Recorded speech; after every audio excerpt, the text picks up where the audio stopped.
From Keene in the Shire, the Liberty Media capital of the world, this is Daryl W. Perry, host of FPP Radio News for Saturday, May 13th, 2017. Silver is trading at $16.46 per ounce. Gold is valued at $1,228 per ounce. Bitcoin is trading at 1.5 cents, and the average price of Bitcoin is $1,735. Antiwar.com reports the Saudi-backed Houthi government in Yemen issued a statement on Friday condemning Thursday's move by key figures across the nation's south to establish a secessionist council that is aiming to formally declare independence from Yemen and return to an independent South Yemen. The Houthi government's territory roughly overlaps the territory of pre-1994 South Yemen, and officials complain that making it an independent nation would undermine the Saudi war, which aims to conquer all of Yemen for President Hadi, whose two-year term in office ended in 2014 and who resigned in 2015. Since the 1994 conquest of South Yemen, there has been an active secessionist movement there, mostly violently cracked down upon by the national government. The Saudi invasion of Yemen in 2015 has split the country into two halves, roughly along the historical lines, which has emboldened the Southerners on the idea of reasserting themselves as independent. Saudi officials are refusing all comments on the matter, but even the notion that the Saudis might ultimately conquer the whole country for him seems to be enough to incentivize Hadi, who is himself a Southerner, to keep the war going. With little territory changing hands in months, however, there appears to already be a de facto split, and it's just taking a long time for everyone to come to terms with it.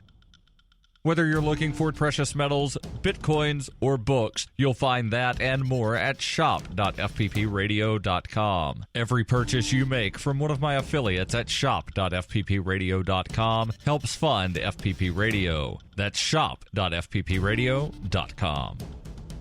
UPI reports a Philadelphia judge ordered the arrest of the Amtrak engineer aboard a 2015 derailment in which 8 people died and hundreds were injured. Philadelphia Municipal Court Judge Marcia Mayfield ordered Philadelphia District Attorney Josh Shapiro to charge engineer Brandon Bostian with involuntary manslaughter and reckless endangerment. The order came 2 days after prosecutors announced that they would not bring criminal charges against Bostian. Mayfield issued the reversal after lawyers of victims requested a reopening of the case. The district attorney's office declined to accept a criminal complaint from relatives of a person who died in the derailment, setting the scene for the hearing before Mayfield. The order came 1 day before the statute of limitations on reckless endangerment in the case was to expire. Earlier in the week, the DA's office announced the speed of the train was responsible for the derailment, but evidence was inconclusive that the train operator should be charged with a criminal offense. Attorneys for the victims then brought a private citizen criminal complaint against Bostian, a rare but not unprecedented legal action. For nearly 40 years, Roberts & Roberts Brokerage has been a trusted source for buying and selling precious metals like gold and silver. They also take Bitcoin for precious metal purchases and have permanently removed the minimum purchase amount for all orders paid in the digital currency. Call Roberts & Roberts today for knowledgeable advice on buying and selling precious metals and a forward-thinking approach to new technologies. 800-874-9760 or visit online at rrbi.co.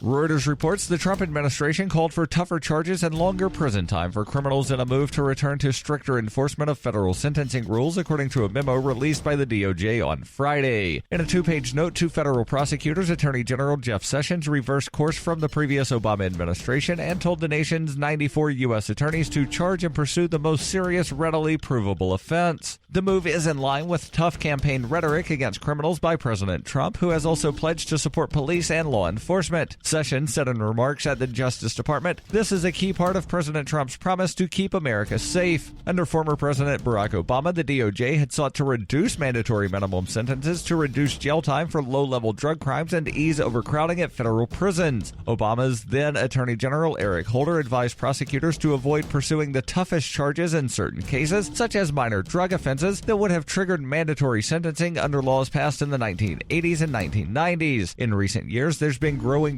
bipartisan interest among some in Congress, U.S. states, and the courts to reevaluate lengthy prison terms and instead focus on alternatives to reducing criminal behavior. The memo by Sessions, dated on Wednesday, rescinds the Obama-era policy, saying federal prosecutors must now get approval from a supervisor if they want to bring charges or seek a sentence that is milder than the stricter options available in a case.